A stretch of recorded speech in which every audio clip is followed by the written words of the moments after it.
We have a view, and it's got a very dramatic graphic associated with it, and depending on where you're positioned in construction, it has different meanings. If you are, for example, in the infrastructure business, when the chances are that you're going to be facing increased costs. You source a lot of equipment from Europe, you source a lot of equipment from America, that unfortunately is going to cost you more. Your switch gear is more expensive.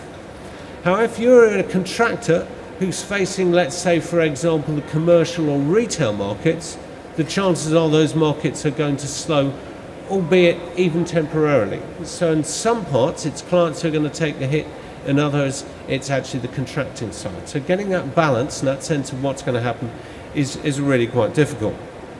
There are a number of things that won't change in the standards world as a result of Brexit. So BSI's membership of ISO and IEC, the international standards organisations, will not change. We'll continue to play a full role there before, during the process now and afterwards. Also our involvement in the European Telecommunications Standards Institute, ETSI, that's not going to change. And also, of course, for national standards that we're developing that are needed for the UK market, although that's a very small proportion now of the work that's done within BSI. Now, long term, we have a view that Brexit could also have an impact on attracting sort of investment into infrastructure in the UK. Now, it's not just the UK that needs investment in infrastructure. I've recently been doing a piece looking at prospects for construction around the world, and pretty much all markets are seeing the commercial and residential sectors falling away in the private sector, and they're seeing huge demand for infrastructure, roads, rail, power, broadband. So that basically means that everybody wants the same thing. They want the capability to deliver large-scale infrastructure, but they also want the private finance to do it, because nobody's got any money to build railways. Even increasingly, China hasn't got the money to do it. So the ability to attract investors increasingly is becoming very important.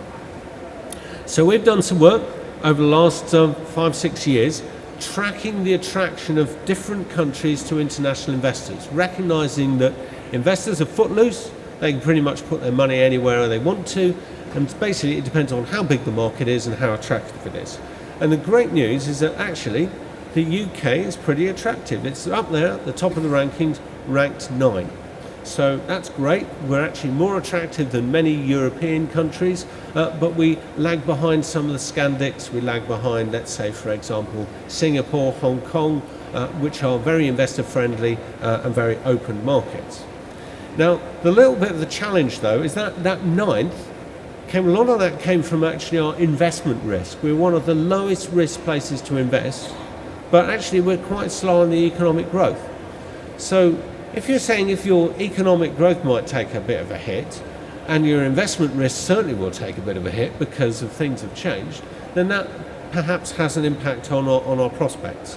So our view, in terms of the metrics that we use to calculate this attraction, is that Brexit actually does have a little bit of a knock-on effect. So if you think about economic growth, most people, other than Patrick Minford, think at least in the short to medium time there'll be a knock on our growth prospects. So that has a little bit of a change. The risk profile has increased simply because we actually have a sort of less stable political environment than we did before, because our politics are so much more complicated than they were 3 months ago. There's more things to sort out, more challenges, more potential for things going wrong. The business environment is harder because there's more uncertainty.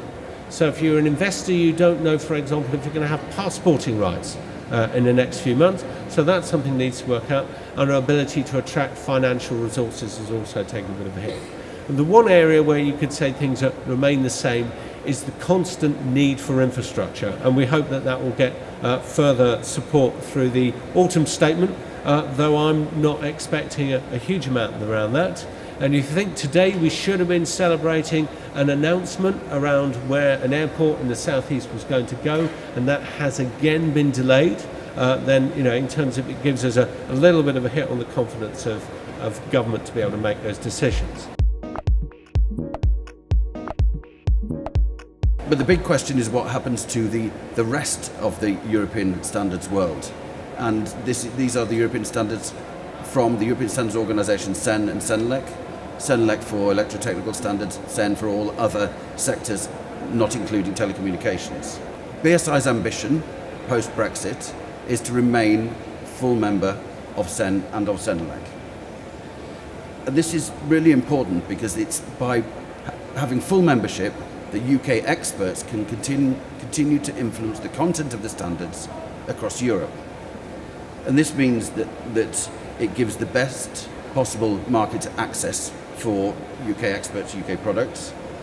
It means that UK companies can use European standards that they have developed to help meet European legal requirements over which they will no longer have control. It means that they continue to have one standard for the UK and for Europe, as opposed to separate standards, meaning different production lines, more cost for business, more cost for consumers. And it means that we have the chance to influence the European standards to make sure they're the same as the international standards wherever we can, thus helping to drive the talk that we've heard a lot about the opportunities of international trade post-Brexit. Some of the things that we're going to need to deal with as a consequence of Brexit are going to be covered into the next slot, but you can see there's a lot of them. Procurement could change, EU regulations, state aid could change, so we could actually put more public money into things like power stations. Building regulations are likely to change. All of these things could move on, which could create opportunity or could create delay and confusion. So in my view, our future has to be digital, so we have to do things in a virtual environment. It needs to be focusing on manufacture, so we're not doing things on site, so we increase personal productivity and safety, and we actually start to work around performance. We do things that deliver more for less. So that is our agenda, that is our future.